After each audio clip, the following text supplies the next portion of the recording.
Khairpur government primary school हाजाणी मोहल्ला ॻोठ वाह बुरड़ा मानसून जी बरसातुनि खां पोइ ज़बू हाल थी वियो। RCC छितुनि जा चापोड़ा किरण रोज़ जो मामूल बणिजी विया।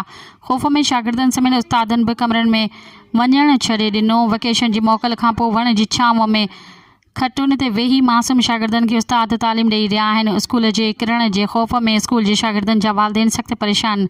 किथे ॿार स्कूल वञी कमरे में अंदरि न वञण जो मथां चापोड़ा किरी न पवनि, मथां को वॾो नुक़सान न थी पवे। गवर्नमेंट प्राइमरी स्कूल हाजाणी वाह बुरड़ा जी अहिड़ी हालत खां पोइ रहवासियुनि महबूब अली बुरड़ो वॾेरो, उस्ताद ग़ुलाम सरवर बुरड़ो वॾेरो, उस्ताद गौस बख्श बुरड़ो, शेर मोहम्मद बुरड़ो, अब्दुल रहमान बुरड़ो, हाजी अब्दुल हकीम बुरड़ो ऐं ॿियनि अॻूणे वफ़ाक़ी वज़ीर सैयद ख़ुर्शीद अहमद शाह, स्पीकर सिंध असेंबली सैयद अवेज़ कादिर शाह खां मुतालबो कंदे चयो त साईं, असीं अव्हां जा पुराणा वोटर ऐं पार्टी कारकुन आहियूं।